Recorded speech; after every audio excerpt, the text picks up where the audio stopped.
മലബാറിലെ കോൺഗ്രസ് സമ്മേളനങ്ങൾ 1920 വരെ കേരളം എന്ന സംസ്ഥാനത്തിന് മൊത്തമായുള്ള കോൺഗ്രസ് സമ്മേളനം ഇല്ലായിരുന്നു. അന്ന് ഇന്ത്യൻ നാഷണൽ കോൺഗ്രസ് കൂടുതൽ സ്ട്രോങ് ആയിരുന്നത് മലബാറിലായിരുന്നു. അതിന് കാരണം എന്തെന്നാൽ തിരുവിതാംകൂറും കൊച്ചിയും രാജഭരണത്തിന് കീഴിലായിരുന്നു. അവിടെ രാജാവിന്റെ പരിഷ്കാരങ്ങൾ നോക്കിയാൽ മതിയായിരുന്നു. എന്നാൽ മലബാർ മദ്രാസ് പ്രസിഡൻസിക്ക് കീഴിലായതുകൊണ്ട് തന്നെ മലബാറിൽ ബ്രിട്ടീഷ് ഭരണമായിരുന്നു ഉണ്ടായിരുന്നത്. അതുകൊണ്ട് മലബാറിൽ ബ്രിട്ടീഷുകാർക്കെതിരെയായിരുന്നു പ്രതിഷേധമുണ്ടായിരുന്നത്. അതുകൊണ്ട് തന്നെ ഇന്ത്യൻ നാഷണൽ കോൺഗ്രസ് മലബാറിൽ കൂടുതൽ സ്ട്രോങ് ആയി മാറി. അതിൽ ഇന്ത്യൻ നാഷണൽ കോൺഗ്രസിന്റെ ഭാഗമായി മലബാറിൽ നടന്ന കോൺഗ്രസ് സമ്മേളനങ്ങളെ നമ്മൾ നോക്കുകയാണെങ്കിൽ 5 മലബാർ കോൺഗ്രസ് സമ്മേളനങ്ങളാണ് മൊത്തത്തിൽ നടന്നത്. അതിൽ ഒന്നാം മലബാർ കോൺഗ്രസ് സമ്മേളനം എന്ന് പറയുന്നത് 1916 പാലക്കാട് വെച്ചായിരുന്നു. ഒന്നാം മലബാർ കോൺഗ്രസ് സമ്മേളനത്തിന് അധ്യക്ഷത വഹിച്ചത് ആനി ബെസന്റ് ആയിരുന്നു. രണ്ടാം മലബാർ കോൺഗ്രസ് സമ്മേളനം 1917 കോഴിക്കോട് വെച്ചായിരുന്നു. അതിന് അധ്യക്ഷത വഹിച്ചത് CP രാമസ്വാമി അയ്യർ. മൂന്നാം മലബാർ കോൺഗ്രസ് സമ്മേളനം 1918 അത് തലശ്ശേരിയിൽ വെച്ചാണ് നടന്നത്. അതിന് അധ്യക്ഷത വഹിച്ചത് ആസാദ് അലി ഖാൻ ബഹദൂർ ആയിരുന്നു. നാലാം മലബാർ കോൺഗ്രസ് സമ്മേളനം നടന്ന വർഷം 1919 വടകരയിൽ വെച്ചായിരുന്നു. വടകരയിൽ വെച്ചുള്ള നാലാം മലബാർ കോൺഗ്രസ് സമ്മേളനത്തിന് അധ്യക്ഷത വഹിച്ചത് P രാമൻ മേനോൻ ആയിരുന്നു. അഞ്ചാം മലബാർ കോൺഗ്രസ് സമ്മേളനം നടന്നത് 1920 സ്ഥലം മഞ്ചേരി. മഞ്ചേരിയിൽ 1920 നടന്ന അഞ്ചാം കോൺഗ്രസ് സമ്മേളനത്തിന് അധ്യക്ഷത വഹിച്ചത് കസ്തൂരി രംഗ അയ്യങ്കാർ ആയിരുന്നു. KPCC കോൺഫറൻസസ്, അതായത് KPCC സമ്മേളനങ്ങൾ. KPCCയുടെ ഫുൾ ഫോം ആകുന്നു കേരള പ്രദേശ് കോൺഗ്രസ് കമ്മിറ്റി, അല്ലെങ്കിൽ കേരള പ്രൊവിൻസ് കോൺഗ്രസ് കമ്മിറ്റി എന്നോ കേരള സ്റ്റേറ്റ് കോൺഗ്രസ് കമ്മിറ്റി എന്നോ നമുക്ക് പറയാവുന്നതാണ്. 1920 മഹാരാഷ്ട്രയിലെ നാഗ്പൂരിൽ വെച്ച് നടന്ന കോൺഗ്രസ് സമ്മേളനത്തിൽ എടുത്ത തീരുമാനങ്ങളിൽ ഒന്നായിരുന്നു ഭാഷാടിസ്ഥാനത്തിൽ പ്രാദേശിക കമ്മിറ്റികൾ രൂപീകരിക്കുക എന്നത്. അതായത് ഒരേ ഭാഷ സംസാരിക്കുന്നവർക്കിടയിൽ മൊത്തത്തിലായി ഒരു കോൺഗ്രസ് സമ്മേളനം മതി. അതായത് നമുക്കറിയാം, പ്രീ ഇൻഡിപെൻഡന്റ് ഇന്ത്യയിൽ നമ്മുടെ ഇന്ത്യയിലെ ഓരോ സ്റ്റേറ്റുകളും പല നാട്ടുരാജ്യങ്ങളായി വിഭജിച്ച് കിടക്കുകയായിരുന്നു, അല്ലേ? അപ്പോൾ ഓരോ നാട്ടുരാജ്യങ്ങളിലുമായിട്ട് സെപ്പറേറ്റ് കോൺഗ്രസ് സമ്മേളനം വെക്കേണ്ടതില്ല, ഒരേ ഭാഷ സംസാരിക്കുന്നവർക്കിടയിൽ ഒരു കോൺഗ്രസ് സമ്മേളനം മതി എന്നുള്ളതായിരുന്നു ആ തീരുമാനം. ഇപ്പോൾ ഉദാഹരണം പറയുകയാണെങ്കിൽ കേരളത്തിൽ ഒരു കോൺഗ്രസ് സമ്മേളനം വെക്കുമ്പോൾ മലബാറിലും കൊച്ചിയിലും തിരുവിതാംകൂറിലുമായിട്ട് സെപ്പറേറ്റ് വെക്കേണ്ടതില്ല. കേരളത്തിൽ ആ ഒരു സെയിം ഭാഷ സംസാരിക്കുന്നവർക്കിടയിൽ ആ ഒരൊറ്റ കോൺഗ്രസ് സമ്മേളനം മതി എന്നതായിരുന്നു 1920 മഹാരാഷ്ട്രയിലെ നാഗ്പൂരിൽ വെച്ച് നടന്ന കോൺഗ്രസ് സമ്മേളനത്തിലെടുത്ത തീരുമാനം. ഇപ്പോൾ ഒരു ഉദാഹരണം പറയുകയാണെങ്കിൽ ഇതിന്റെ ഭാഗമായിട്ട് ആന്ധ്രാപ്രദേശിലെ APCC രൂപീകരിച്ചു, ബീഹാറിൽ BPCC, രാജസ്ഥാനിൽ RPCC, തമിഴ്നാട്ടിൽ TNPCC. അതുപോലെ കേരളത്തിൽ രൂപീകരിച്ച കോൺഗ്രസ് കമ്മിറ്റിയായിരുന്നു KPCC. ഇങ്ങനെ ഓരോ സ്റ്റേറ്റ്സിലും ഒരേ ഭാഷ സംസാരിക്കുന്നവർക്കിടയിലായിട്ട് കോൺഗ്രസ് കമ്മിറ്റികൾ രൂപീകരിച്ചു. അതിന്റെ ഭാഗമായി കേരളത്തിൽ വന്നതാണ് KPCC. ഓക്കെ, നമുക്കിനി പഠിക്കാനുള്ളത് പ്രീ ഇൻഡിപെൻഡന്റ് ഇന്ത്യയിൽ കേരളത്തിൽ നടന്ന കോൺഗ്രസ് സമ്മേളനങ്ങളെ കുറിച്ചാണ്. അപ്പോൾ നമ്മൾ കഴിഞ്ഞ ക്ലാസ്സിൽ ഒരു കാര്യം പഠിച്ചിരുന്നു. എന്താണ്? സ്വാതന്ത്ര്യത്തിന് മുമ്പ്, അതായത് പ്രീ ഇൻഡിപെൻഡന്റ് ഇന്ത്യയിൽ മലബാറിൽ നടന്ന കോൺഗ്രസ് സമ്മേളനങ്ങളെ കുറിച്ച് നമ്മൾ പഠിച്ചിരുന്നു. 5 കോൺഗ്രസ് സമ്മേളനങ്ങളെ കുറിച്ചും അത് നടന്ന സ്ഥലങ്ങളെക്കുറിച്ചും അതിന്റെ പ്രസിഡന്റ് അല്ലെങ്കിൽ അധ്യക്ഷ പദവി വഹിച്ചവരെ കുറിച്ചെല്ലാം നമ്മൾ കഴിഞ്ഞ ക്ലാസ്സിൽ പഠിച്ചിരുന്നു. ഇന്നത്തെ ക്ലാസ്സിൽ പഠിക്കാൻ പോകുന്നത് ഇതുപോലെ തന്നെ പ്രീ ഇൻഡിപെൻഡന്റ് ഇന്ത്യയിൽ കേരളത്തിൽ നടന്ന കോൺഗ്രസ് സമ്മേളനങ്ങളെ കുറിച്ചാണ്. മലബാറിലല്ല, കേരളത്തിൽ മൊത്തമായിട്ട് നടന്ന കോൺഗ്രസ് സമ്മേളനങ്ങളെ കുറിച്ചാണ് നമ്മൾ പഠിക്കാൻ പോകുന്നത്. ഓക്കെ, നമുക്കിനി KPCC സമ്മേളനങ്ങൾ നമുക്കൊന്ന് നോക്കാം. 1921 ഒറ്റപ്പാലത്ത് വെച്ച് T പ്രകാശന്റെ അധ്യക്ഷതയിൽ KPCC സമ്മേളനം നടന്നു. അതുപോലെ 1923 പാലക്കാട് വെച്ച് T പ്രകാശത്തിന്റെ അധ്യക്ഷതയിൽ KPCC സമ്മേളനം നടന്നു. പിന്നീട് നടന്നത് 1927 1927 കോഴിക്കോട് വെച്ച് BG ഹെർണിമാന്റെ അധ്യക്ഷതയിൽ KPCC സമ്മേളനം നടന്നു. അടുത്തത് പറയാൻ പോകുന്നത് ഏറ്റവും പ്രധാനപ്പെട്ടതാകുന്നു. 1928 പയ്യന്നൂരിൽ വെച്ച് ജവഹർലാൽ നെഹ്റുവിന്റെ നേതൃത്വത്തിൽ, ജവഹർലാൽ നെഹ്റുവിന്റെ അധ്യക്ഷതയിൽ KPCC സമ്മേളനം നടന്നിട്ടുണ്ട്. 1928 പയ്യന്നൂരിൽ വെച്ച് ജവഹർലാൽ നെഹ്റുവിന്റെ അധ്യക്ഷതയിൽ KPCC സമ്മേളനം നടന്നിട്ടുണ്ട്. പിന്നീട് 1931 വടകരയിൽ വെച്ച് സെൻഗുപ്ത അധ്യക്ഷത വഹിച്ചു. 1932 കോഴിക്കോട് വെച്ച് സാമുവൽ ആറോന്റെ അധ്യക്ഷതയിലും KPCC സമ്മേളനം നടന്നിട്ടുണ്ട്. ഇത് കൃത്യമായി ബൈഹാർട്ട് ചെയ്ത് വയ്ക്കുക. ഓക്കെ, പഞ്ചവത്സര പദ്ധതി, അതായത് 5 ഇയർ പ്ലാനിനെ കുറിച്ചാണ് നമ്മൾ നെക്സ്റ്റ് ഡിസ്കസ് ചെയ്യാൻ പോകുന്നത്. 5 ഇയർ പ്ലാനിനെ കുറിച്ച് പറയുകയാണെങ്കിൽ നമുക്ക് ടോട്ടൽ 12 5 ഇയർ പ്ലാനാണ് ഉണ്ടായിരുന്നത്. 1951 തുടങ്ങി 2014 വരെയായിരുന്നു നമ്മുടെ ഇന്ത്യയുടെ 5 ഇയർ പ്ലാൻ ഉണ്ടായിരുന്നത്. 1951 തുടങ്ങിയ പഞ്ചവത്സര പദ്ധതിയുടെ ആദ്യ 3 പഞ്ചവത്സര പദ്ധതിയുടെ വർഷങ്ങളെല്ലാം കണ്ടിന്യൂസ് ആയിരുന്നു. മൂന്നാമത്തെ പഞ്ചവത്സര പദ്ധതിക്ക് ശേഷം 3 വർഷത്തെ ഗ്യാപ്പ് വന്നു. ദെൻ 4, 5 പഞ്ചവത്സര പദ്ധതികളുടെ വർഷങ്ങളും കണ്ടിന്യൂസ് ആയിരുന്നു. അഞ്ചാമത്തെ പഞ്ചവത്സര പദ്ധതിക്ക് ശേഷം 1 ഇയർ ഗ്യാപ്പ് വന്നിട്ടുണ്ട്. അതിനുശേഷം 6, 7 പഞ്ചവത്സര പദ്ധതികൾ കണ്ടിന്യൂസ് ആയിരുന്നു. 7ാമത്തെ പഞ്ചവത്സര പദ്ധതിക്ക് ശേഷം ഒരു 2 ഇയർ ഗ്യാപ്പ് വന്നിട്ടുണ്ട്. പിന്നീട് 8, 9, 10, 11, 12 പഞ്ചവത്സര പദ്ധതികൾ കണ്ടിന്യൂസ് ആയിരുന്നു. നമുക്കതിന്റെ വർഷങ്ങളൊന്ന് നോക്കാം. അതായത് 1, 2, 3 5 ഇയർ പ്ലാൻസ് എല്ലാം കണ്ടിന്യൂസ് ആണ്. മൂന്നാമത്തെ 5 ഇയർ പ്ലാനിന് ശേഷം 3 വർഷത്തെ ഗ്യാപ്പ് വന്നു. 4, 5 5 ഇയർ പ്ലാൻ കണ്ടിന്യൂസ് ആണ്. അഞ്ചാമത്തെ 5 ഇയർ പ്ലാനിന് ശേഷം 1 ഇയർ ഗ്യാപ്പ് വന്നു. 6, 7 5 ഇയർ പ്ലാൻ കണ്ടിന്യൂസ് ആണ്. 7ാമത്തെ 5 ഇയർ പ്ലാനിന് ശേഷം 2 ഇയർ ഗ്യാപ്പ് വന്നു. അതിനുശേഷം 8, 9, 10, 11, 12 5 ഇയർ പ്ലാൻസ് എല്ലാം കണ്ടിന്യൂസ് ആണ്. 12ാം പഞ്ചവത്സര പദ്ധതിയോടുകൂടി പഞ്ചവത്സര പദ്ധതി അവസാനിക്കുകയാണ് ഉണ്ടായത്. അപ്പോൾ ഫസ്റ്റ് 5 ഇയർ പ്ലാൻ വരുന്നത് 1951 to 1956. സെക്കൻഡ് 5 ഇയർ പ്ലാൻ വരുന്നത് 1956 ടു 1961. തേർഡ് 5 ഇയർ പ്ലാൻ വരുന്നത് 1961 ടു 1966. അപ്പോൾ മൂന്നാമത്തെ 5 ഇയർ പ്ലാനിന് ശേഷം 3 വർഷത്തെ ഗ്യാപ്പ് വരുന്നുണ്ട്. അതുകൊണ്ട് പിന്നീട് 4-5 5 ഇയർ പ്ലാൻ ഇതിന്റെ കണ്ടിന്യൂസ് അല്ല. 4-5 5 ഇയർ പ്ലാൻ വരുന്നത് 1969 ടു 1974 ആണ്. അഞ്ചാമത്തെ 5 ഇയർ പ്ലാൻ വരുന്നത് 1974 ടു 1979 ആകുന്നു. അഞ്ചാമത്തെ 5 ഇയർ പ്ലാൻ വരുന്നത് 1974 ടു 1979 ആകുന്നു. അഞ്ചാമത്തെ 5 ഇയർ പ്ലാനിന് ശേഷം 1 ഇയർ ഗ്യാപ്പ് വരുന്നുണ്ട്. അതുകൊണ്ട് തന്നെ ആറാമത്തെ 5 ഇയർ പ്ലാൻ സ്റ്റാർട്ട് ചെയ്യുന്നത് 1980 മുതലാകുന്നു. 1980 ടു 1985 ആണ് 6th 5 ഇയർ പ്ലാൻ വരുന്നത്. 7th 5 ഇയർ പ്ലാൻ വരുന്നത് 1985 ടു 1990 വരെ ആകുന്നു. 7th 5 ഇയർ പ്ലാനിന് ശേഷം 2 ഇയർ ഗ്യാപ്പ് വരുന്നുണ്ട്. അതിനുശേഷം പിന്നീട് 8th 5 ഇയർ പ്ലാൻ സ്റ്റാർട്ട് ചെയ്യുന്നത് 1990 ടു 1997 ആണ്. 8th 5 ഇയർ പ്ലാൻ മുതൽ 12th 5 ഇയർ പ്ലാൻ വരെ വരുന്ന വർഷങ്ങൾ കണ്ടിന്യൂസ് ആണ്. അപ്പോൾ നമ്മൾ 8th 5 ഇയർ പ്ലാനിലെ ആ സ്റ്റാർട്ടിംഗിൽ വരുന്ന വർഷം ഓർത്ത് വെച്ചാൽ മതി. ബാക്കിയെല്ലാം 5 വെച്ചിട്ട് ആഡ് ചെയ്ത് പോയാൽ മതി. അപ്പോൾ 8th 5 ഇയർ പ്ലാൻ സ്റ്റാർട്ട് ചെയ്യുന്നത് 1992 അതുകൊണ്ട് തന്നെ 8th 5 ഇയർ പ്ലാൻ 1992 ടു 1997. അപ്പോൾ 9th നമുക്ക് എടുക്കാമല്ലോ, 1997 ടു 2002. 10th അതുപോലെ തന്നെ 2002 ടു 2007. 11th 5 ഇയർ പ്ലാൻ എന്ന് പറയുമ്പോൾ 2007 ടു 2012. 12th 5 ഇയർ പ്ലാൻ എന്ന് പറയുമ്പോൾ നമ്മൾ വിചാരിക്കും 2012 ടു 2017 എന്ന് വിചാരിക്കും. പക്ഷേ 2014 ആയപ്പോഴേക്കും 5 ഇയർ പ്ലാൻ അവസാനിപ്പിക്കുകയാണ് ഉണ്ടായത്. 5 ഇയർ പ്ലാൻ നമ്മൾ പഠിക്കുമ്പോൾ നമുക്ക് അല്പം പ്രയാസമായിട്ട് തോന്നുന്നത് ഈ വർഷങ്ങൾ ഓർത്തിരിക്കുക എന്നുള്ളതാണ്. അപ്പോൾ അത് ഓർത്തിരിക്കാൻ വളരെ എളുപ്പമാണ്. 1, 2, 3 5 ഇയർ പ്ലാൻസ് കണ്ടിന്യൂസ് ആയിരുന്നു. മൂന്നാമത്തെ 5 ഇയർ പ്ലാനിന് ശേഷം 3 വർഷത്തെ ഗ്യാപ്പ് വന്നു.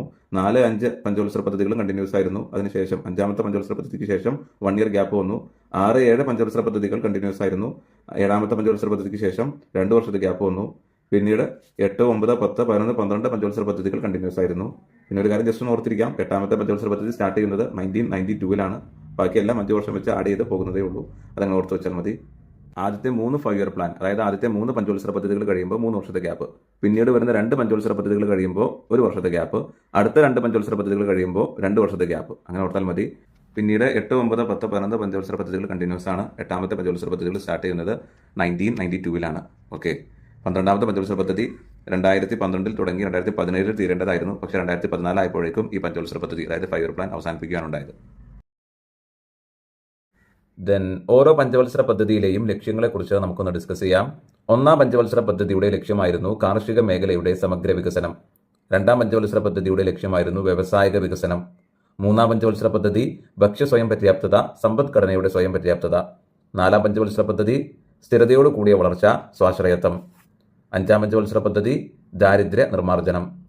6ാം പഞ്ചവത്സര പദ്ധതി കാർഷിക വ്യവസായ മേഖലകളുടെ അടിസ്ഥാന സൗകര്യം മെച്ചപ്പെടുത്തൽ. 7ാം പഞ്ചവത്സര പദ്ധതി ആധുനികവൽക്കരണം, തൊഴിലവസരങ്ങളുടെ വർധനവ്.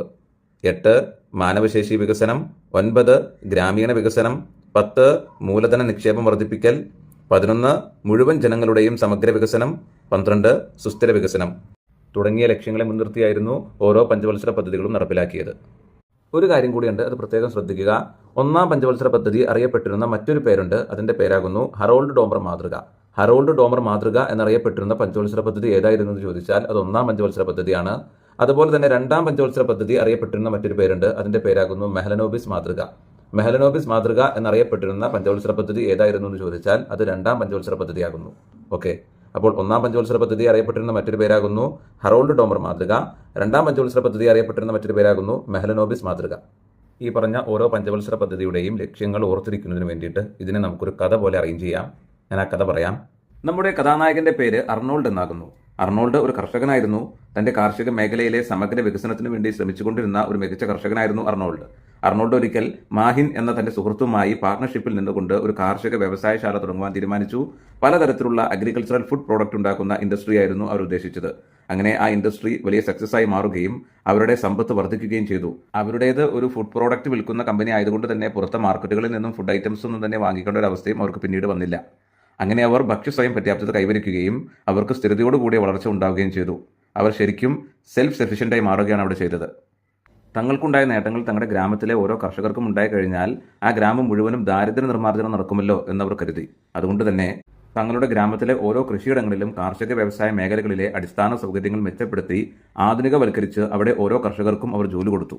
അവിടുത്തെ ആളുകൾക്കെല്ലാം ജോലി കിട്ടിയതോടുകൂടി അവിടെ വലിയ മനുഷ്യ വികസനം ഉണ്ടാവുകയും അതിലൂടെ ഗ്രാമീണ വികസനം നടപ്പാവുകയും ആളുകൾക്കെല്ലാം പുതിയ പുതിയ സംരംഭങ്ങൾ തുടങ്ങുവാനുള്ള ക്യാപിറ്റൽ, അതായത് മൂലധനം അവർക്കുണ്ടാവുകയും ചെയ്തു. അങ്ങനെ അവിടുത്തെ മുഴുവൻ ജനവിഭാഗങ്ങൾക്കും സമഗ്ര വികസനം ഉണ്ടാവുകയും ആ നാട് സുസ്ഥിര വികസനത്തിലേക്ക് മാറുകയും ചെയ്തു.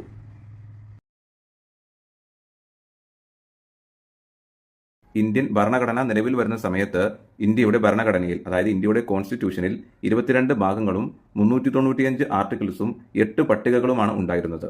എന്നാൽ നിലവിലെ ഇന്ത്യൻ ഭരണഘടനയിൽ 25 ഭാഗങ്ങളും 475 ആർട്ടിക്കിൾസും 12 പട്ടികകളും ഉണ്ട്. ഇതിൽ നമ്മളോട് എക്സാമിന് സാധാരണയായിട്ട് ചോദിക്കാറുള്ളത് ഇന്ത്യൻ ഭരണഘടന നിലവിൽ വരുന്ന സമയത്ത് ഇന്ത്യയുടെ കോൺസ്റ്റിറ്റ്യൂഷനിൽ, അതായത് ഇന്ത്യയുടെ ഭരണഘടനയിൽ എത്ര ഭാഗങ്ങളും എത്ര ആർട്ടിക്കിൾസും എത്ര പട്ടികകളും ഉണ്ടായിരുന്നു എന്നുള്ളതാണ്. ഇന്ത്യൻ ഭരണഘടന നിലവിൽ വരുന്ന സമയത്ത് ഇന്ത്യയുടെ കോൺസ്റ്റിറ്റ്യൂഷനിൽ 22 ഭാഗങ്ങളും 395 ആർട്ടിക്കിൾസും 8 പട്ടികകളുമാണ് ഉണ്ടായിരുന്നത്. ഈ പറയുന്ന ആർട്ടിക്കിൾസ്, അതായത് അനുച്ഛേദങ്ങൾ, ഓരോ ഭാഗങ്ങൾക്കും ആപ്റ്റായ രീതിയിൽ ഓരോ ഭാഗങ്ങൾക്കും കീഴിലായി കൃത്യമായി അറേഞ്ച് ചെയ്തിരിക്കുന്നു. ഇന്ത്യൻ ഭരണഘടനാ നിർമ്മാണ സഭയിൽ അംഗീകരിക്കുന്ന വർഷം 1949 നവംബർ 26-നാകുന്നു. ഈ നവംബർ 26 നിയമദിനമായി നമ്മൾ ആചരിക്കുന്നത്. അതുപോലെ ഇന്ത്യൻ ഭരണഘടന ഔദ്യോഗികമായി നിലവിൽ വന്ന വർഷം 1950 ജനുവരി 26-നാകുന്നു. ഈ ജനുവരി 26 നമ്മൾ റിപ്പബ്ലിക് ഡേ ആയി ആഘോഷിക്കുന്നത്. Okay. The Indian Constitution was adopted by the Constituent Assembly on November 26, 1949. It came into effect officially on January 26, 1950. That is why we celebrate January 26th as Republic Day. നമുക്കിനി Indian കോൺസ്റ്റിറ്റ്യൂഷനിലെ ഓരോ ഭാഗങ്ങളുടെയും ഓരോ പട്ടികകളുടെയും, അതായത് ഓരോ പാർട്സിൻ്റെയും ഓരോ സ്കെഡ്യൂൾസിൻ്റെയും പേരുകൾ കാണാതെ പഠിക്കേണ്ടതുണ്ട്. ആദ്യത്തെ 20 ഭാഗങ്ങളുടെ പേരും അതുപോലെ ആദ്യത്തെ 12 പട്ടികകളുടെ പേരുമാണ് നമുക്ക് കാണാതെ പഠിക്കേണ്ടത്. അപ്പോൾ ഏതൊക്കെയാണെന്ന് നമുക്ക് ഡിസ്കസ് ചെയ്യാം. എക്സാമിനത് ചോദിക്കാറുണ്ട്. ഇന്ന ഭാഗത്തിൻ്റെ ഇത്രാം നമ്പർ ഭാഗത്തിൻ്റെ പേരെന്താണ്, അല്ലെങ്കിൽ ഇത്രാമത്തെ നമ്പർ പട്ടികയുടെ പേരെന്താണ് എന്നൊക്കെ ചോദിക്കാറുണ്ട്. അപ്പോൾ നമുക്ക് ആദ്യത്തെ 20 ഭാഗങ്ങളുടെ പേരും അതുപോലെ ആദ്യത്തെ 12 പട്ടികകളുടെ പേരും നമുക്ക് കാണാതെ പഠിക്കാം. ഓക്കെ. ഇന്ത്യൻ കോൺസ്റ്റിറ്റ്യൂഷനിലെ ഒന്നാമത്തെ ഭാഗത്തിൻ്റെ പേരാകുന്നു യൂണിയൻ ആൻഡ് ടെറിട്ടറി, യൂണിയനും ഭൂപ്രദേശവും. രണ്ടാമത്തെ ഭാഗത്തിൻ്റെ പേരാകുന്നു സിറ്റിസൺഷിപ്പ്, ദാറ്റ് ഈസ് പൗരത്വം. മൂന്നാമത്തെ ഭാഗത്തിൻ്റെ പേരാകുന്നു ഫണ്ടമെൻ്റൽ റൈറ്റ്സ്, അതായത് മൗലികാവകാശങ്ങൾ. 4 directive principles of state policy, അതായത് മാർഗനിർദ്ദേശക തത്വങ്ങൾ. 4 കഴിഞ്ഞാൽ 4A ആകുന്നു. ഭാഗം 4A പേരാകുന്നു ഫണ്ടമെന്റൽ ഡ്യൂട്ടീസ്, ദാറ്റ് ഈസ് മൗലിക കർത്തവ്യങ്ങൾ. 5 യൂണിയൻ, 6 സ്റ്റേറ്റ്സ്. 6 കഴിഞ്ഞാൽ പിന്നെ നമുക്ക് പഠിക്കാനുള്ളത് 8-ാമത്തേതാണ്. ഭാഗം 8ന്റെ പേരാകുന്നു യൂണിയൻ ടെറിട്ടറീസ്. ഭാഗം 9 പഞ്ചായത്ത്. ഭാഗം 9 കഴിഞ്ഞാൽ ഭാഗം 9A ആണ്. 9A പേരാകുന്നു municipalities. 9A കഴിഞ്ഞാൽ 9B ആണ്, that is cooperative societies. 9B കഴിഞ്ഞാൽ 10 ആണ്. ഭാഗം 10ന്റെ പേരാകുന്നു scheduled tribe areas. Then 11 relations between union and the states. 11 കഴിഞ്ഞാൽ പിന്നെ നമുക്ക് പഠിക്കാനുള്ളത് 14 ആണ്. ഭാഗം 14ന്റെ പേരാകുന്നു services under the union and the states. 14 കഴിഞ്ഞാൽ 14A ആണ്, ദാറ്റ് ഈസ് ട്രിബ്യൂണൽസ്. അതിനുശേഷം 15 election, 16 official language, 18 emergency provision. അതിനുശേഷം പഠിക്കാനുള്ളത് 20 ആണ്, ദാറ്റ് ഈസ് അമെൻമെന്റ്. ഇങ്ങനെ ഈ ഒരു 20 ഭാഗങ്ങളുടെ പേര് നമ്മൾ ബൈഹാർട്ട് ചെയ്ത് വയ്ക്കണം. ഒരു എക്സാമിന് ചോദിക്കുന്നതാണ്. 20 ഭാഗങ്ങളുടെ പേര് കൃത്യമായി ഓർത്തു വെക്കുക. ഇനി നമുക്ക് 12 സ്കെഡ്യൂൾസിന്റെ, അതായത് 12 പട്ടികകളുടെ പേര് പഠിക്കാം. അതിൽ ഒന്നാമത്തേതാകുന്നു territories and states. 2 emoluments. 3 affirmation and oath. 4 Rajya Sabha seat allocation. 5 scheduled areas. 6 other tribal area. 7 federal list. 8 official languages. 9 land reforms. 10 defection. 11 panchayat. 12 municipality. ഈ സ്കെഡ്യൂൾസ്, അതായത് ഈ പട്ടികകൾ ഓർത്തു വയ്ക്കാനായിട്ടൊരു കോഡുണ്ട്. That is tears of old PM. അങ്ങനെ ഓർത്താൽ മതി. Tears of old PM. T territories and states. E emoluments. A affirmation and oath. R Rajya seat allocation. S scheduled areas. O other tribal area. F federal list. O official languages. L land reforms. D defection. P panchayat. M municipality.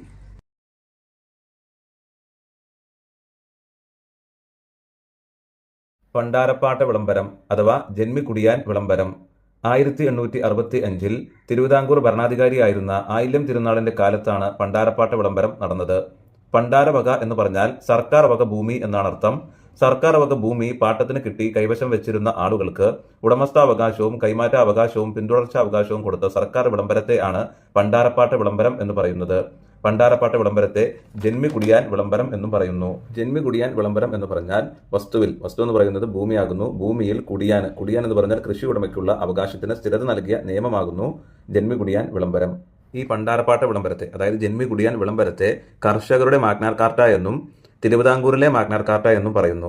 1867 ഈ പണ്ടാരപ്പാട്ട വിളംബരം സ്ഥിരതപ്പെടുത്തിയത്. Okay, ജന്മി കുടിയാൻ വിളംബരം അഥവാ പണ്ടാരപ്പാട്ട വിളംബരം സ്ഥിരതപ്പെടുത്തിയത് 1867. പിന്നെ ഒരു കാര്യം പ്രത്യേകം ശ്രദ്ധിക്കുക, തിരുവിതാംകൂറിലെ മാഗ്നാർ കാർട്ട എന്ന് പറയുന്നത് പണ്ടാരപ്പാട്ട വിളംബരമാകുന്നു. ആധുനിക തിരുവിതാംകൂറിലെ മാഗ്നാർ കാർട്ട എന്ന് പറയുന്നത് ക്ഷേത്രപ്രവേശന വിളംബരമാകുന്നു. അത് മാറിപ്പോകാതെ പഠിച്ചു വയ്ക്കണം. ആധുനിക തിരുവിതാംകൂറിലെ മാഗ്നാർ കാർട്ട എന്ന് പറയുന്നത് ക്ഷേത്രപ്രവേശന വിളംബരവും തിരുവിതാംകൂറിലെ മാഗ്നാർ കാർട്ട എന്ന് പറയുന്നത് പണ്ടാരപ്പാട്ട വിളംബരവുമാകുന്നു. ഇനി ഒരു ശരിക്കുള്ളൊരു ഫാക്ട് പറയാം. അതായത് ശരിക്കും പറഞ്ഞാൽ പണ്ടാരപ്പാട്ട വിളംബരത്തെ കർഷകരുടെ മാഗ്നാർ കാർട്ട എന്ന് പറയുന്നതിൽ അർത്ഥമില്ല. കാരണം എന്താണെന്ന് വെച്ചാൽ അന്ന് കൃഷിഭൂമി പാട്ടത്തിനെടുത്തിരുന്നത് നാട്ടുജന്മിമാരായിരുന്നു. അവിടെ ജോലി ചെയ്തിരുന്നത് പാവപ്പെട്ട കർഷകരും. പണ്ടാരപ്പാട്ട വിളംബരത്തിലൂടെ ഭൂമി സ്വന്തമാക്കിയത് കർഷകരായിരുന്നില്ല.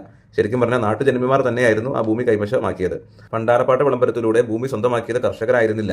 ഭൂമി സ്വന്തമാക്കിയത് ആരായിരുന്നു? ആ നാട്ടുജന്മിമാർ തന്നെയായിരുന്നു. സർക്കാർ വക ഭൂമി പാട്ടത്തിനെടുത്ത് കർഷകരെ കൊണ്ട് ജോലി ചെയ്യിപ്പിച്ചിരുന്ന നാട്ടുജന്മിമാർക്ക് തന്നെയായിരുന്നു ഈ പണ്ടാരപ്പാട്ട വിളംബരം കൊണ്ട് ഗുണമുണ്ടായത്. കാരണം അവർക്ക് ആ ഭൂമി സ്വന്തമായിട്ട് കിട്ടി.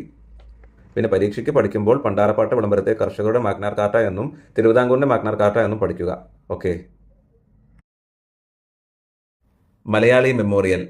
സർക്കാർ ജോലികളിൽ തിരുവിതാംകൂറുകാർക്ക് മതിയായ പ്രാതിനിധ്യം ആവശ്യപ്പെട്ടുകൊണ്ട് 1890കളിൽ നടത്തിയ പ്രക്ഷോഭമാണ് മലയാളി മെമ്മോറിയൽ. 1890കളിലാണ് ഈ പ്രക്ഷോഭം അരങ്ങേറിയത്. രാമയ്യൻ ദളവയുടെ കാലം തൊട്ട്, അതായത് 1740 കാലഘട്ടം മുതൽ ആരംഭിച്ചതായിരുന്നു തിരുവിതാംകൂറിലെ സർക്കാർ ഉദ്യോഗങ്ങളിലേക്ക് തമിഴ് ബ്രാഹ്മണരുടെ ഇരച്ചുകയറ്റം. ഇതിനെതിരെ തിരുവിതാംകൂറിൽ സർക്കാർ ജോലികളിൽ തിരുവിതാംകൂറുകാർക്ക് മതിയായ പ്രാതിനിധ്യം വേണമെന്ന് ആവശ്യപ്പെട്ടുകൊണ്ട് നടത്തിയ ഈ മലയാളി മെമ്മോറിയൽ എന്ന പ്രക്ഷോഭത്തിന് നേതൃത്വം നൽകിയത് കേരള നവോത്ഥാന നായകരിൽ പ്രധാനിയായ GP പിള്ളയായിരുന്നു. ഈ സമരത്തിന്റെ മുദ്രാവാക്യം തിരുവിതാംകൂറുകാർക്ക് എന്നതായിരുന്നു. 10,028 ആളുകളുടെ ഒപ്പുകൾ ശേഖരിച്ച് 1891 ജനുവരി 1 അന്നത്തെ തിരുവിതാംകൂർ രാജാവായിരുന്ന ശ്രീമൂലം തിരുനാളിന് മലയാളി മെമ്മോറിയൽ എന്ന നിവേദനം സമർപ്പിച്ചു. മലയാളി മെമ്മോറിയലിൽ ആദ്യം ഒപ്പുവെച്ച 3 പേരാകുന്നു. ആദ്യത്തേത് KP ശങ്കരമേനോൻ, രണ്ടാമത്തേത് GP പിള്ള, 3 ഡോക്ടർ പൽപ്പു. ഈ മലയാളി മെമ്മോറിയൽ നിവേദനം എഴുതി തയ്യാറാക്കിയത് CV രാമൻ പിള്ളയായിരുന്നു. ആ സമയത്തെ തിരുവിതാംകൂർ ദിവാന്റെ പേരാകുന്നു T രാമറാവു. ദിവാൻ എന്ന് പറയുമ്പോൾ ചീഫ് മിനിസ്റ്റർ എന്നുള്ള മീനിങ് ആണ്. ആ സമയത്തെ തിരുവിതാംകൂർ ദിവാനാകുന്നു T രാമറാവു. ആ സമയത്തെ തിരുവിതാംകൂർ ഭരണാധികാരി അല്ലെങ്കിൽ ആ സമയത്തെ തിരുവിതാംകൂർ രാജാവായിരുന്നു ശ്രീമൂലം തിരുനാൾ.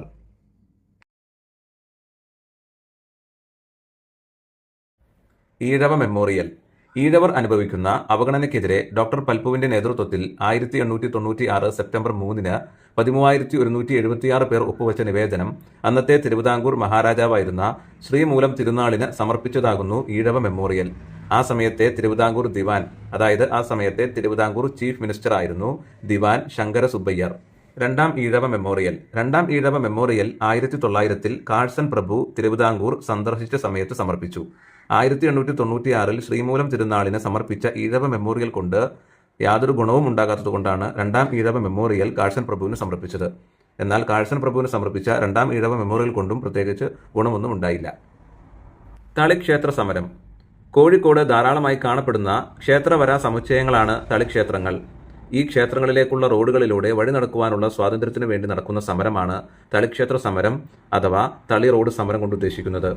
1917 C കൃഷ്ണൻ, KP കേശവമേനോൻ, മഞ്ചേരി രാമയ്യർ എന്നിവരാണ് ഈ തളിക്ഷേത്ര സമരത്തിന് നേതൃത്വം നൽകിയവർ. പൗരസമത്വവാദ പ്രക്ഷോഭണം. തിരുവിതാംകൂറിലെ എല്ലാ ജനങ്ങൾക്കും ജാതിഭേദമന്യേ സമത്വം നേടിക്കൊടുക്കുന്നതുമായി ബന്ധപ്പെട്ട് 1919 മുതൽ 1922 വരെയുള്ള കാലഘട്ടങ്ങളിൽ നടത്തിയ സമരമായിരുന്നു പൗരസമത്വവാദ പ്രക്ഷോഭണം. അതായത് തിരുവിതാംകൂറിലെ എല്ലാ ജനങ്ങൾക്കും ജാതിഭേദമന്യേ സമത്വം നേടിക്കൊടുക്കുന്നതുമായി ബന്ധപ്പെട്ട് 1919 മുതൽ 1922 വരെയുള്ള കാലഘട്ടങ്ങളിൽ നടത്തിയ സമരമായിരുന്നു പൗരസമത്വവാദ പ്രക്ഷോഭണം. ഈ സമരത്തിന് നേതൃത്വം നൽകിയത് AJ ജോൺ, TK മാധവൻ എന്നിവരായിരുന്നു. വൈക്കം സത്യാഗ്രഹം. വൈക്കം സത്യാഗ്രഹ സമരത്തിന്റെ പ്രവർത്തന ഫലമായാണ് 1928 തിരുവിതാംകൂറിലെ ക്ഷേത്ര സമീപമുള്ള റോഡുകൾ എല്ലാവർക്കുമായി തുറന്നുകൊടുത്തത്. ശ്രദ്ധിക്കുക, ക്ഷേത്ര സമീപമുള്ള റോഡുകളാണ്, ക്ഷേത്രമല്ല. 1928 തിരുവിതാംകൂറിലെ ക്ഷേത്ര സമീപമുള്ള റോഡുകൾ എല്ലാവർക്കുമായി തുറന്നുകൊടുത്തത് വൈക്കം സത്യാഗ്രഹ സമരത്തിന്റെ പ്രവർത്തന ഫലമായിട്ടാണ്. നമുക്ക് ഈ ഒരു വൈക്കം സത്യാഗ്രഹത്തെക്കുറിച്ച് ഡീറ്റെയിൽ ആയി പഠിക്കാം. ഓക്കെ. വേമ്പനാട്ടു കായലിന്റെ കിഴക്കേ കരയിൽ കോട്ടയം ജില്ലയിലെ വൈക്കം മഹാദേവ ക്ഷേത്രത്തിലേക്കുള്ള പൊതുവഴികളിലൂടെ സമൂഹത്തിലെ എല്ലാ വിഭാഗക്കാർക്കും സഞ്ചരിക്കുവാനുള്ള സ്വാതന്ത്ര്യം നേടിക്കൊടുക്കുന്നതിന് വേണ്ടിയിട്ടുള്ള സമരമായിരുന്നു വൈക്കം സത്യാഗ്രഹം. 1923 ഡിസംബറിൽ ആന്ധ്രാപ്രദേശിലെ കാക്കിനാഡ സമ്മേളനത്തിൽ അയിത്തോച്ചാടന വിഷയത്തിൽ ദേശവ്യാപകമായ നടപടികൾ വേണമെന്ന ഒരു പ്രമേയം ഇന്ത്യൻ നാഷണൽ കോൺഗ്രസ് പാസാക്കുകയുണ്ടായി. പ്രമേയം അവതരിപ്പിച്ച് സംസാരിച്ചത് ടി.കെ. മാധവൻ ആയിരുന്നു. ഇതിന്റെ ഭാഗമായി 1924 ജാനുവരി 24 എറണാകുളത്ത് നടന്ന കോൺഫറൻസിൽ കെ. വേലപ്പന്റെ അധ്യക്ഷതയിൽ ഒരു അസ്പർശത നിർമ്മാർജ്ജന സമിതിക്ക് രൂപം കൊടുത്തു. ഇന്ത്യയിൽ ഐത്തത്തിനെതിരായി നടന്ന ആദ്യത്തെ സംഘടിത കലാപമാകുന്നു വൈക്കം സത്യാഗ്രഹം. 1924 മാർച്ച് 30 വൈക്കം സത്യാഗ്രഹം ആരംഭിച്ചത്. ഒരു കാര്യം പ്രത്യേകം ശ്രദ്ധിക്കുക, ഐത്തത്തിനെതിരെ പെട്ടെന്നൊരു ദിവസം ഇറങ്ങി തിരിച്ച സമരമല്ല വൈക്കം സത്യാഗ്രഹം. കാലങ്ങളായുള്ള ഐത്തോച്ചാരണവുമായി ബന്ധപ്പെട്ട പല പ്രതിഷേധങ്ങളുടെയും സമരങ്ങളുടെയും കലാപങ്ങളുടെയും ഒരു ആളിക്കത്തലായിരുന്നു വൈക്കം സത്യാഗ്രഹം. 1800കളിൽ തുടങ്ങിയ ഐത്തത്തിനെതിരെയുള്ള പോരാട്ടങ്ങളുടെ ആകെ തുകയായിട്ടാണ് വൈക്കം സത്യാഗ്രഹം അരങ്ങേറുന്നത്. 1924 മാർച്ച് 30 തുടങ്ങിയ ഈ സമരം 603 ദിവസമാണ് നീണ്ടുനിന്നത്. ഈ സമരത്തിന് നേതൃത്വം നൽകിയ കേരളത്തിലെ നവോത്ഥാന നായകനായിരുന്നു ടി.കെ. മാധവൻ. 1924 മാർച്ച് 30 ഈ സമരം തുടങ്ങുമ്പോൾ അവിടുത്തെ ഭരണാധികാരി, അതായത് തിരുവിതാംകൂറിലെ ഭരണാധികാരി ശ്രീമൂലം തിരുനാൾ ആയിരുന്നു. 603 ദിവസങ്ങൾ നീണ്ടുനിന്ന ഈ സമരത്തിന്റെ ഇടയ്ക്ക് വെച്ച് ശ്രീമൂലം തിരുനാൾ മരണപ്പെട്ടു. അതിനുശേഷം തിരുവിതാംകൂർ റീജന്റായി സേതുലക്ഷ്മിബായി ചുമതലയേറ്റു. റീജന്റ് എന്ന് പറഞ്ഞാൽ അടുത്ത ഭരണാധികാരിക്ക് പ്രായമായില്ലെങ്കിൽ താൽക്കാലികമായി ഭരണ ചുമതലയേൽക്കുന്ന ആളാകുന്നു റീജന്റ്. 1925 നവംബർ 23 വൈക്കം സത്യാഗ്രഹം അവസാനിക്കുന്നത്. വൈക്കം സത്യാഗ്രഹ സമയത്ത് തിരുവിതാംകൂർ ക്ഷേത്ര സമീപ റോഡുകളിലൂടെ അവർണർക്ക് നടക്കുവാനുള്ള സ്വാതന്ത്ര്യം അനുവദിച്ചു കൊടുക്കണം എന്നാവശ്യപ്പെട്ടുകൊണ്ട് സവർണരുടെ ജാഥ, ശ്രദ്ധിക്കണം, സവർണരുടെ ജാഥ വൈക്കത്ത് നിന്ന് തിരുവനന്തപുരത്തേക്ക് നടത്തിയത് മന്നത്ത് പത്മനാഭൻ ആയിരുന്നു. ഒരിക്കൽ കൂടി പറയാം, വൈക്കം സത്യാഗ്രഹ സമയത്ത് തിരുവിതാംകൂർ ക്ഷേത്ര സമീപ റോഡുകളിലൂടെ അവർണർക്ക് നടക്കുവാനുള്ള സ്വാതന്ത്ര്യം അനുവദിച്ചു കൊടുക്കണം എന്നാവശ്യപ്പെട്ടുകൊണ്ട് സവർണരുടെ ജാഥ വൈക്കത്ത് നിന്ന് തിരുവനന്തപുരത്തേക്ക് നടത്തിയത് മന്നത്ത് പത്മനാഭൻ ആയിരുന്നു. അന്ന് തിരുവിതാംകൂറിന്റെ ഭാഗമായിരുന്ന നാഗർകോയിലിൽ സമരം നടത്തിയത് M.E. നായിഡു ആയിരുന്നു. വൈക്കം സത്യാഗ്രഹത്തിൽ പങ്കെടുത്ത ദേശീയ നേതാവാകുന്നു വിനോബ ഭാവെ. തമിഴ്നാട്ടിൽ നിന്നും E.V. രാമസ്വാമി നായ്ക്കറും പങ്കെടുത്തു. ഇനി വൈക്കം സത്യാഗ്രഹ സമരത്തിന്റെ ആരംഭഘട്ടത്തിൽ, അതായത് 1924 മാർച്ച് 30 വൈക്കം മഹാദേവ ക്ഷേത്രത്തിന് സമീപത്തുള്ള റോഡുകളിലൂടെ നടന്നു പോകുന്ന ആദ്യത്തെ 3 സത്യാഗ്രഹികളുടെ പേരാകുന്നു കുഞ്ഞപ്പി, ബാഹുലയൻ, ഗോവിന്ദപ്പണിക്കർ. വൈക്കം സത്യാഗ്രഹത്തെ സപ്പോർട്ട് ചെയ്യുവാനായി പഞ്ചാബിൽ നിന്നും വന്ന അകാലികളാകുന്നു ലാൽ സിംഗ്, കൃപാൽ സിംഗ്. അകാലികൾ എന്ന് പറഞ്ഞാൽ പഞ്ചാബിലെ സിഖ് മതവുമായി ബന്ധപ്പെട്ട ഒരു രാഷ്ട്രീയ മതപരമായ പ്രസ്ഥാനത്തിന്റെ അനുയായികളെയാണ് അകാലികൾ എന്ന് വിളിക്കുന്നത്. ഇനി ഇതിന്റെ ഒപ്പം തന്നെ നമുക്ക് പഠിക്കാനുള്ളതാകുന്നു വൈക്കം സത്യാഗ്രഹത്തെ പിന്തുണച്ച ഹൈന്ദവേതരായവരിൽ, അതായത് ഹിന്ദുക്കളല്ലാത്തവരിൽ പ്രധാനികളാകുന്നു ബാരിസ്റ്റർ ജോർജ് ജോസഫ്, ബജയമാതരം മാത്തുണ്ണി, അബ്ദുറഹ്മാൻ സാഹിബ്. വൈക്കം സത്യാഗ്രഹത്തിൽ പങ്കെടുത്ത ശ്രീനാരായണ ഗുരുവിന്റെ ശിഷ്യന്മാരാകുന്നു സ്വാമി സത്യാവർത്തവും കോട്ടുകോയിക്കൽ വേലായുധനും. വൈക്കം സത്യാഗ്രഹത്തിലെ ആദ്യ രക്തസാക്ഷിയാകുന്നു തിരുവല്ല ചിറ്റയടത്ത് ശങ്കുപിള്ള. വൈക്കം സത്യാഗ്രഹത്തിലെ ആദ്യ രക്തസാക്ഷിയാകുന്നു തിരുവല്ല ചിറ്റയടത്ത് ശങ്കുപിള്ള. വൈക്കം സത്യാഗ്രഹത്തിന്റെ ഭാഗമായി 1925 ഗാന്ധിജി കേരളം സന്ദർശിച്ചു. വൈക്കം സത്യാഗ്രഹത്തിന്റെ ഭാഗമായി 1925 ഗാന്ധിജി കേരളം സന്ദർശിച്ചു. ഗാന്ധിജിക്കൊപ്പം മകൻ രാംദാസ്, C. രാജഗോപാലാചാരി, അലാടി കൃഷ്ണസ്വാമി അയ്യർ എന്നിവരും ഉണ്ടായിരുന്നു. ഇനി നമുക്ക് 1806 നടന്ന ദളവാകുളം സംഭവം എന്താണെന്ന് നോക്കാം. 1924 വൈക്കം സത്യാഗ്രഹത്തിന് വഴിവെച്ച ഒട്ടനവധി സംഭവങ്ങളിൽ വളരെ സുപ്രധാനപ്പെട്ട ഒരു സംഭവമാകുന്നു ദളവാകുളം കൂട്ടക്കൊല. ഈ സംഭവം എന്താണെന്ന് വെച്ചാൽ, കോട്ടയം ജില്ലയിലെ വൈക്കം മഹാദേവ ക്ഷേത്രത്തിന് സമീപമുള്ള റോഡുകളിലൂടെ വഴി നടക്കുന്നതിനുള്ള സഞ്ചാര സ്വാതന്ത്ര്യത്തിനു വേണ്ടി വർഷം 1806 ആ നാട്ടിലെ 200ഓളം വരുന്ന യുവാക്കൾ കോട്ടയം വൈക്കത്തിലെ പനിച്ചിക്കൽ കാവിലേക്ക് സമാധാനപൂർവമായ ഒരു ജാഥ നടത്തി. ഇതിൽ രോഷം പൂണ്ട അന്നത്തെ തിരുവിതാംകൂർ ദളവയുടെ അനുയായികൾ ആയുധങ്ങളുമായി വന്ന് ആ ജാഥയിൽ പങ്കെടുത്ത 200-ലധികം ആളുകളെയും വെട്ടിക്കൊന്ന് അവിടെയുള്ള കുളത്തിലേക്ക് ഇട്ടുമൂടി. ഈ സംഭവമാകുന്നു ദളവാകുളം കൂട്ടക്കൊല. ദളവാകുളം സംഭവത്തിന് നേതൃത്വം കൊടുത്ത ദളവയുടെ പേര് വേലുത്തമ്പി ദളവയാണെന്ന് പറയപ്പെടുന്നു. ഈ ഒരു കുളം, അതായത് ഈ ഒരു ദളവാകുളം നികത്തിയ സ്ഥലത്താണ് കോട്ടയത്തുള്ള ദളവാകുളം ബസ് സ്റ്റാൻഡ് ഇപ്പോൾ ഇരിക്കുന്നത്. ഇത്തരത്തിലുള്ള ഒരുപാട് മനുഷ്യ മനസാക്ഷിയെ പിടിച്ചുകുലുക്കിയ സംഭവങ്ങളുടെ എല്ലാം പ്രതിഷേധങ്ങളുടെ ഒരു വലിയൊരു ആളിക്കത്തലായിരുന്നു വൈക്കം സത്യാഗ്രഹം. 1924 മാർച്ച് 30 വൈക്കം സത്യാഗ്രഹം ആരംഭിക്കുന്നത്. വൈക്കം സത്യാഗ്രഹത്തിന് നേതൃത്വം നൽകിയ നവോത്ഥാന നായകനാകുന്നു ടി.കെ. മാധവൻ. 603 ദിവസമാകുന്നു വൈക്കം സത്യാഗ്രഹം നീണ്ടുനിന്നത്. വൈക്കം സത്യാഗ്രഹം അവസാനിച്ചത് 1925 നവംബർ 23 ഈ വൈക്കം സത്യാഗ്രഹ സമരത്തിന്റെ പ്രവർത്തന ഫലമായാണ് 1928 തിരുവിതാംകൂറിലെ ക്ഷേത്ര സമീപമുള്ള റോഡുകൾ എല്ലാവർക്കുമായി തുറന്നുകൊടുത്തത്. ഉപ്പ് സത്യാഗ്രഹം. ബ്രിട്ടീഷുകാരുടെ സാൾട്ട് ആക്ടിന്, അതായത് ഉപ്പ് നിയമത്തിന് എതിരായി നടന്ന സമരമാകുന്നു ഉപ്പ് സത്യാഗ്രഹം. ബ്രിട്ടീഷുകാരുടെ ഉപ്പ് നിയമം എന്താണെന്ന് പറഞ്ഞാൽ, നമ്മുടെ കടൽ തീരത്ത് നിന്ന് ഉപ്പ് എടുക്കുന്നതിൽ ബ്രിട്ടീഷുകാർ നികുതി ഏർപ്പെടുത്തി. ബ്രിട്ടീഷുകാർക്ക് നികുതി കൊടുക്കാതെ ഉപ്പ് കുറുക്കിയാൽ ജയിൽ ശിക്ഷ അനുഭവിക്കണം. ഇതായിരുന്നു ഉപ്പ് നിയമം. ഇതായിരുന്നു ബ്രിട്ടീഷുകാരുടെ സാൾട്ട് ആക്ട്.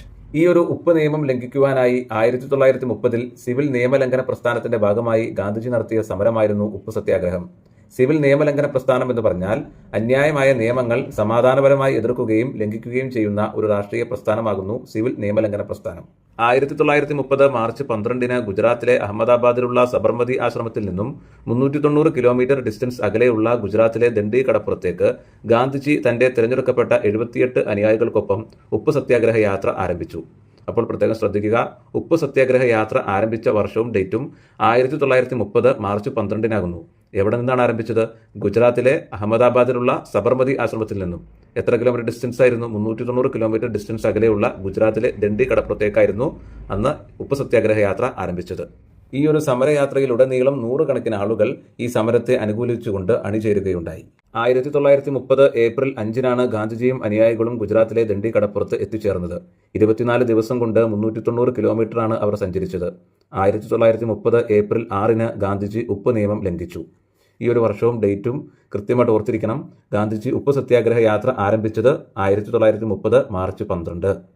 ഗാന്ധിജിയും അനുയായികളും ഗുജറാത്തിലെ ദണ്ഡി കടപ്പുറത്ത് എത്തിച്ചേർന്നത് 1930 ഏപ്രിൽ 5. ഗാന്ധിജി ഉപ്പ് നിയമം ലംഘിച്ചത് 1930 ഏപ്രിൽ 6. ഈ ഡേറ്റുകൾ മറന്നുപോകാതെ കൃത്യമായി ഓർത്തു വെക്കുക. മാർച്ച് 12 ആരംഭിച്ചു, ഏപ്രിൽ 5 ദണ്ഡി കടപ്പുറത്ത് എത്തിച്ചേർന്നു, ഏപ്രിൽ 6 ഗാന്ധിജി ഉപ്പ് നിയമം ലംഘിച്ചു. ഉപ്പ് സത്യാഗ്രഹത്തിന് പോകും മുമ്പ് ഗാന്ധിജി പറഞ്ഞ വാക്കുകൾ ഒന്ന് വായിക്കാം. ഒന്നുകിൽ ലക്ഷ്യം നേടി ഞാൻ തിരിച്ചു വരും, പരാജയപ്പെട്ടാൽ എന്റെ ജഡം ഞാൻ സമുദ്രത്തിന് സംഭാവന നൽകും. ദണ്ഡി യാത്രയിലെ, അതായത് ഉപ്പ് സത്യാഗ്രഹത്തിലെ സത്യാഗ്രഹികൾ തൂവള്ള ഖാദി വസ്ത്രങ്ങളാണ് ധരിച്ചിരുന്നത്. അതുകൊണ്ട് ദണ്ഡി മാർച്ചിനെ വെണ്മയുടെ ഒഴുകുന്ന നദി എന്ന് പറയപ്പെടുന്നു. ഗാന്ധിജിയുടെ ഉപ്പ് സത്യാഗ്രഹത്തോട് ആഭിമുഖ്യം പ്രകടിപ്പിച്ചുകൊണ്ട് ഇന്ത്യയിലെ എല്ലാ സംസ്ഥാനങ്ങളിലും ഉപ്പ് സത്യാഗ്രഹങ്ങൾ നടന്നിരുന്നു. കേരളത്തിൽ കണ്ണൂരിലെ പയ്യന്നൂരിലും കോഴിക്കോട്ടെ ബേപ്പൂരിലും എന്നിവിടങ്ങളിലായി ഉപ്പ് സത്യാഗ്രഹം നടന്നിരുന്നു. 1930 ഏപ്രിൽ 13 കെ കേളപ്പൻ നയിച്ച കേരളത്തിലെ ഉപ്പ് സത്യാഗ്രഹ യാത്ര ആരംഭിച്ചത്. 32 പേരായിരുന്നു കെ കേളപ്പനോടൊപ്പം ആ യാത്രയിൽ ആദ്യം അണിചേർന്നത്. പിന്നീട് യാത്രയിലുടനീളം നൂറുകണക്കിന് ആളുകൾ അതിനെ അഭിഗമിക്കുകയുണ്ടായി. കേരളത്തിലെ ഉപ്പ് സത്യാഗ്രഹത്തിലെ പ്രധാന വേദി പയ്യന്നൂരായിരുന്നു. പയ്യന്നൂരിനെ രണ്ടാം ബർദോളി എന്നും അറിയപ്പെടുന്നു. കണ്ണൂരിലെ പയ്യന്നൂരിനെ രണ്ടാം ബർദോളി എന്ന് പറയുവാനുള്ള കാരണം ഗുജറാത്തിലെ ബർദോളിയിൽ ഇന്ത്യൻ സ്വാതന്ത്ര്യ സമരവുമായി ബന്ധപ്പെട്ട് അരങ്ങേറിയിട്ടുള്ള പല സമരങ്ങളും കണ്ണൂരിലെ പയ്യന്നൂരിലും സമാനതകളോടുകൂടി നടക്കുകയുണ്ടായി.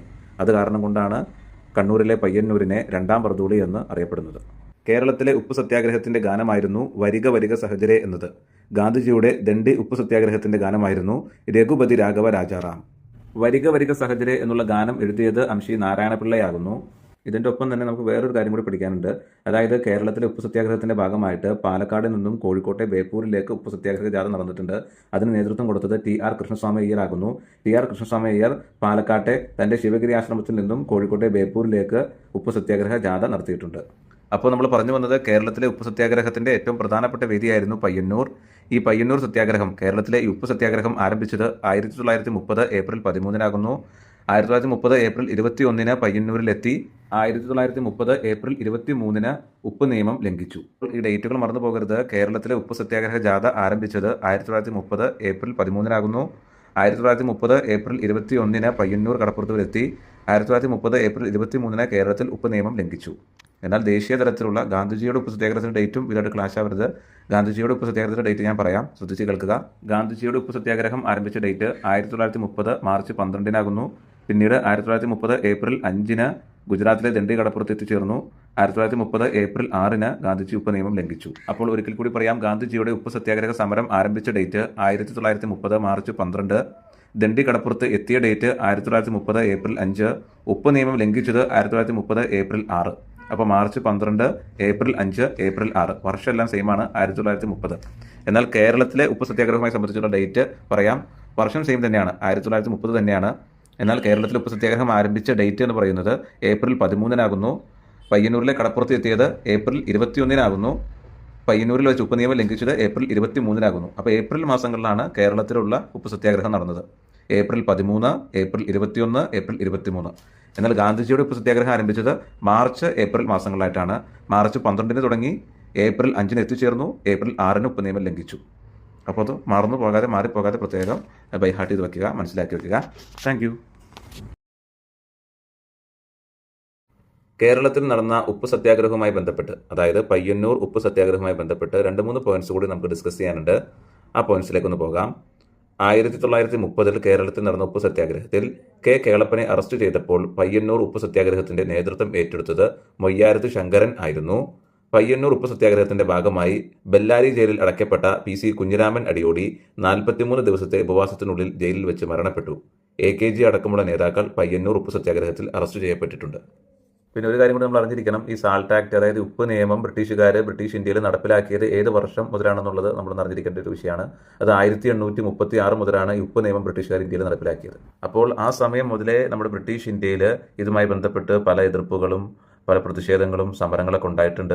അതിൻ്റെ എല്ലാം ഒരു ആകെ തുകയായിട്ടാണ്, അതിൻ്റെ എല്ലാം ഒരു ആളിക്കത്തൽ എന്നോളമാണ് 1930 ഗാന്ധിജി ഈ സമരത്തിന് നേതൃത്വം ഏറ്റെടുത്ത് ഇത്തരത്തിൽ അതിനെ പര്യവസാനിപ്പിച്ചത്. ഓക്കെ. ഗുരുവായൂർ സത്യാഗ്രഹം. ഗുരുവായൂർ ക്ഷേത്രം എല്ലാ ഹിന്ദുക്കൾക്കും വേണ്ടി തുറന്നു കൊടുക്കണമെന്നാവശ്യപ്പെട്ടുകൊണ്ട് നടത്തിയ സത്യാഗ്രഹ സമരമാകുന്നു ഗുരുവായൂർ സത്യാഗ്രഹം. ഗുരുവായൂർ ക്ഷേത്രം ഇന്നത്തെ തൃശ്ശൂർ ജില്ലയുടെ ഭാഗമാകുന്നു. എന്നാൽ 1956 മുമ്പ് വരെ ഗുരുവായൂർ ക്ഷേത്രം മലബാർ ജില്ലയിലെ പൊന്നാനി താലൂക്കിന്റെ ഭാഗമായിരുന്നു. പൊന്നാനി താലൂക്കിൽ സ്ഥിതി ചെയ്തിരുന്ന ഗുരുവായൂർ ക്ഷേത്രത്തിന്റെ ട്രസ്റ്റി സാമൂതിരിയായിരുന്നു. എല്ലാ ഹിന്ദുക്കൾക്കും വേണ്ടി ഗുരുവായൂർ ക്ഷേത്രം തുറന്നു കൊടുക്കണമെന്നാവശ്യപ്പെട്ടുകൊണ്ട് നടത്തിയ ഗുരുവായൂർ സത്യാഗ്രഹത്തിന് നേതൃത്വം നൽകിയത് കേരള നവോത്ഥാന നായകരിൽ പ്രമുഖനായ K. കേളപ്പനായിരുന്നു. അതായത് ഈ ഗുരുവായൂർ സത്യാഗ്രഹ സമരത്തിന് നേതൃത്വം നൽകിയത് K. കേളപ്പനായിരുന്നു. 1931 നവംബർ 1 ഗുരുവായൂർ സത്യാഗ്രഹം അരങ്ങേറുന്നത്. 1931 കോഴിക്കോട് വടകരയിൽ സെൻഗുപ്തയുടെ അധ്യക്ഷതയിൽ ചേർന്ന 5ാമത് KPCC സമ്മേളനത്തിലാണ് ക്ഷേത്രപ്രവേശനത്തെ സംബന്ധിച്ച പ്രമേയം അംഗീകരിച്ചത്. ഈ പ്രമേയത്തിലൂടെയാണ് ഗുരുവായൂർ സത്യാഗ്രഹം നടത്താൻ തീരുമാനിച്ചത്. കേരളത്തിൽ നടന്ന ആദ്യ മഹിളാ കോൺഗ്രസ് സമ്മേളനം കൂടിയാണ് 1931 5ാമത് KPCC സമ്മേളനം. അതായത് നമ്മളിപ്പോൾ പറഞ്ഞു വന്നത് എന്താണെന്ന് വെച്ചാൽ 1931 കോഴിക്കോട് വടകരയിൽ സെൻഗുപ്തയുടെ അധ്യക്ഷതയിൽ ചേർന്ന 5ാമത് KPCC സമ്മേളനത്തിലാണ് ക്ഷേത്രപ്രവേശനത്തെ സംബന്ധിച്ച പ്രമേയം അംഗീകരിച്ചത്. അപ്പോൾ ഈ പ്രമേയത്തിലൂടെയാണ് 1931 നവംബർ 1 ഗുരുവായൂർ സത്യാഗ്രഹം അരങ്ങേറുന്നതും. അതുമാത്രമല്ല, ഈ 5ാമത് KPCC സമ്മേളനത്തിന് ഒരു പ്രത്യേകത കൂടിയുണ്ട്. അതെന്താണെന്ന് വെച്ചാൽ ആദ്യ മഹിളാ കോൺഗ്രസ് സമ്മേളനം കൂടിയാണ് 1931 5ാമത് KPCC സമ്മേളനം. അതായത് ഗുരുവായൂർ സത്യാഗ്രഹം നടന്ന വർഷം 1931 നവംബർ 1 ഗുരുവായൂർ സത്യാഗ്രഹത്തിന് നേതൃത്വം കൊടുത്തത് K. കേളപ്പനാകുന്നു. ഓക്കെ. K. കേളപ്പൻ തന്നെയായിരുന്നു ഈ സത്യാഗ്രഹ കമ്മിറ്റിയുടെ സെക്രട്ടറിയും. അപ്പോൾ ഗുരുവായൂർ സത്യാഗ്രഹ കമ്മിറ്റിയുടെ സെക്രട്ടറിയും K. കേളപ്പൻ തന്നെയായിരുന്നു. K. കേളപ്പൻ തന്നെയാണ് ഗുരുവായൂർ സത്യാഗ്രഹത്തിന് നേതൃത്വം കൊടുത്തത്.